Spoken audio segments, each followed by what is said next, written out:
ये कार्यकर्ता, चुने हुए लोग, जो भी इनके सहयोगी साथी हैं, इस बड़ी लड़ाई में समाजवादियों का साथ दे रहे हैं और देने जा रहे हैं। इसके लिए मैं इनका विशेष आभार प्रकट करता हूं। और ये सामान्य परिस्थितियों में चुनाव नहीं हो रहा है, पूरे देश और दुनिया की नजर है इस चुनाव में। मैं जब दिल्ली गया था, अरविंद केजरीवाल जी मुख्यमंत्री दिल्ली, उनके समर्थन में जो बड़ी रैली थी, उसमें जब मैं गया था तो यही मैंने कहा था कि दुनिया में भारत की बदनामी हुई है। भारत के बारे में चर्चा हो रही है कि चुने हुए लोग और किसी स्टेट के हेड के साथ ऐसा व्यवहार हो रहा हो। जो इंस्टीट्यूशंस हैं, जिन इंस्टीट्यूशन से न्याय मिलना चाहिए, उन इंस्टीट्यूशंस में भी भारतीय जनता पार्टी हस्तक्षेप कर रही है। ये तो हम लोगों ने एक प्रधानी के चुनाव में देखते थे, प्रधान स्तर पे देखते थे, लेकिन मुख्यमंत्री किसी स्टेट के चुने गए हों, उनके साथ ऐसा व्यवहार, झूठे मुकदमे लगा करके उन्हें जेल भेज दिया जाए। इसी तरह झारखंड के मुख्यमंत्री, उन्हें जेल भेज दिया। और कौन नहीं जानता कि उन्हीं इंस्टीट्यूशन, उन्हीं संस्थाओं के सहारे अपनी सरकार बनवा ली महाराष्ट्र में, या उन्हीं संस्थाओं से डरा करके वसूली कर ली, या उन्हीं संस्थाओं को से डरा करके, और अब तो पुलिस को आगे कर करके लोगों को अपनी पार्टी में शामिल कर रहे हैं।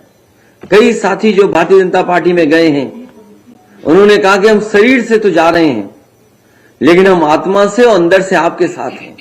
तो सोचिए, ऐसे डर के और डरा के लोगों को अपने दल में शामिल कर रहे हैं। तो इसलिए लोकतंत्र को बचाने के लिए, संविधान को बचाने के लिए, और हमारे भारत की जो पहचान दुनिया में है, उसको बचाने के लिए इस लड़ाई में आप पार्टी का जो सहयोग और मदद मिल रही है, उसके लिए मैं संजय सिंह जी का बहुत बहुत धन्यवाद, आभार प्रकट करता हूं। इन्हें भी बहुत परेशानी और कष्ट का सामना करना पड़ा। इन पे भी झूठे मुकदमे लाद करके इन्हें भी परेशानी में डाल दिया। और जो परेशानी में जाता है लोकतंत्र में, जनता उसे कभी न कभी सम्मान देती है। और हमें उम्मीद है कि जो जनता देख रही है, वो जो ऐसे काम करने वालों के खिलाफ मतदान इस बार होने जा रहा है, करेगी जनता। मैं संजय सिंह जी से कहूंगा कि अपनी बात रखें। मैं पहले तो बहुत आभार व्यक्त करता हूं समाजवादी पार्टी के राष्ट्रीय अध्यक्ष माननीय अखिलेश यादव जी का, कि ऐसे संकट की घड़ी में जब हमारी पार्टी के मुखिया को जेल में डाल दिया गया है, दिल्ली के 2 करोड़ लोगों के द्वारा निर्वाचित, 3 बार प्रचंड बहुमत से निर्वाचित मुख्यमंत्री को जेल में डाल दिया गया है, समाजवादी पार्टी के मुखिया हमारे समर्थन में दिल्ली पहुंचे, रैली को संबोधित किया। आज भी उन्होंने भाभी जी से बातचीत करके उनसे हालचाल पूछा, सुनीता भाभी से। तो मैं इसके लिए विशेष रूप से आभार व्यक्त करता हूं आपका। और जिस तरह से दिल्ली में भी ऑपरेशन लोटस शुरू कर दिया गया है, आपने देखा किस तरह से हमारे एक मंत्री को, जिस पे पहले ईडी का छापा पड़वाया गया और बाद में उसको इस्तीफा देने का दबाव बनाया गया। इस लड़ाई में आपने हमारा साथ दिया। फिर से मैं आपकी पार्टी का और आपका हृदय से आभारी हूं। ये 2024 का चुनाव कोई सामान्य चुनाव नहीं है। ये भारत के लोकतंत्र को बचाने का चुनाव है, बाबा साहब के संविधान को बचाने का चुनाव है, और समाज के वंचित, पिछड़े, शोषित लोगों के अधिकार जो छीने जा रहे हैं, देश के नौजवानों को बेरोजगारी के दलदल में जो धकेला जा रहा है, हिंदुस्तान को जो महंगाई की चपेट में लिया जा रहा है, उससे बचाने का चुनाव है। ये 24 का चुनाव कोई सामान्य चुनाव नहीं है। ये एक तानाशाह हुकूमत के खिलाफ लोगों को लामबंद करने का भी चुनाव है।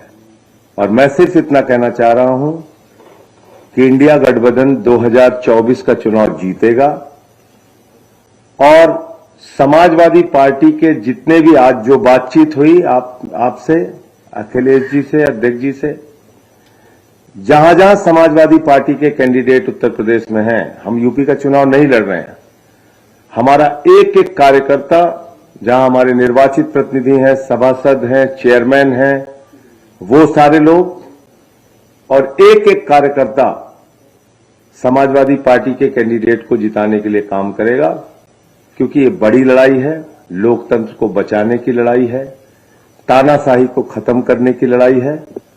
और मैं तो बार बार कहता हूं कि कोई भी राजनेता अगर वो चुनाव जीत रहा होता है तो ऐसे हथकंडे नहीं अपनाता जैसे प्रधानमंत्री जी कर रहे हैं। अगर आप अपने विपक्षियों पे मुकदमे लगा रहे हैं, उनको फर्जी मुकदमे लगा के जेल में डाल रहे हैं, तो इसका मतलब आपके अंदर कॉन्फिडेंस नहीं है। चुनाव के समय में आप ऐसी कार्रवाई कर रहे हैं। तो फिर से एक बार मैं दोहरा रहा हूं, कोई कंडीशन नहीं है, कोई सीट की मांग नहीं है, कहीं कुछ नहीं है। लोकतंत्र को बचाने के लिए, तानाशाही को खत्म करने के लिए, भारत के संविधान की रक्षा के लिए हम लोग इस लड़ाई में साथ हैं और पूरे यूपी में जहां जहां समाजवादी पार्टी के कैंडिडेट होंगे, इंडिया गठबंधन के कैंडिडेट होंगे, हम उनके लिए काम करेंगे। बहुत बहुत धन्यवाद। अभी उनके जो यूपी के लीडरशिप है उनसे हमारी बातचीत कोई हुई नहीं है। जब उनसे बातचीत होगी तो उसकी भी आधिकारिक घोषणा करेंगे। आज जो नहीं, हमने ये कहा कि इंडिया गठबंधन के कैंडिडेट्स को हम लोग पूरा सपोर्ट करेंगे, लेकिन कैसे करेंगे, क्या हम अभियान में कैसी भूमिका निभाएंगे, अभी यूपी की जो कांग्रेस की लीडरशिप है, जो यहां के चुनाव के संचालन को देख रही है, उनसे बातचीत नहीं हुई है। जैसे बातचीत होगी उसकी रूपरेखा तैयार करके जहां कांग्रेस के कैंडिडेट भी लड़ रहे हैं उनके लिए काम करेंगे।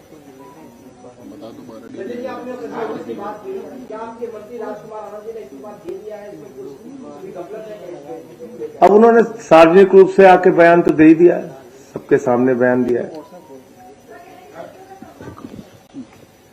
अब जिस दिन ईडी के छापे उनके यहां पड़े थे उस दिन क्या बोला था वो भी देख लीजिए।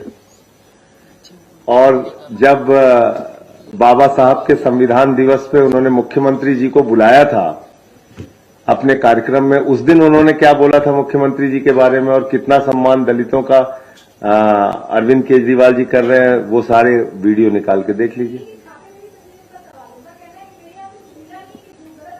आधिकारिक जो बयान था उस समय ईडी का वो देखिए आप, सब कुछ साक्ष्य मौजूद है।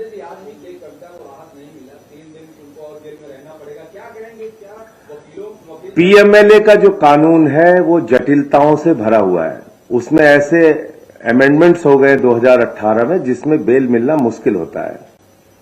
और मैंने आपको बताया, कई बार बता चुका, कई इंटरव्यू में बता चुका, किस तरह से फर्जी मामले तैयार किए गए हैं दिल्ली के मुख्यमंत्री अरविंद केजरीवाल जी के खिलाफ। 10-10, 12-12 बयान ले रहे हैं। 10 बयान में कुछ नहीं बोल रहा आदमी, जैसे उसको अरेस्ट करते हैं उससे गवाही लेते हैं और फिर उसकी बेल हो जाती है। ये क्या है? सामान्य व्यक्ति भी समझ सकता है।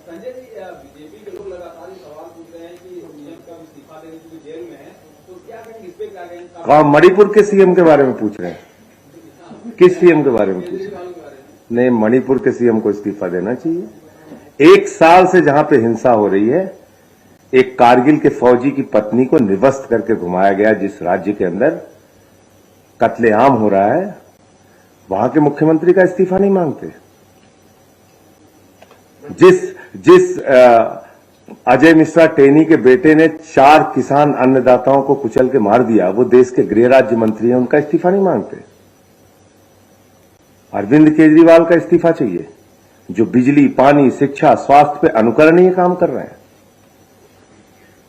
तो कम से कम नैतिकता भारतीय जनता पार्टी से नहीं सीखनी है। मैं तो कहता हूं कि ये मोदी की गारंटी है, एक एक भ्रष्टाचारी को नहीं छोड़ूंगा, इस बात की गारंटी है। पूरब से लेकर पश्चिम तक, उत्तर से लेकर दक्षिण तक हर भ्रष्टाचारी को बीजेपी में शामिल करूंगा, इस बात की गारंटी है। अजीत पवार ले लीजिए, नारायण राणे ले लीजिए, छगन भुजबल ले लीजिए, जनार्दन रेड्डी ले लीजिए, किसकी बात, हसन मुशर्रफ ले लीजिए, हेमंत विश्व शर्मा ले लीजिए, शुभेंदु अधिकारी ले लीजिए, मुकुल राय ले लीजिए, कितने नाम गिनाए। चुन चुन के देश के बड़े बड़े भ्रष्टाचारियों को अपनी पार्टी में शामिल कर रहे हैं और वो भ्रष्टाचार के खिलाफ बोलते हैं। तो इसलिए ये दोहरा मापदंड है।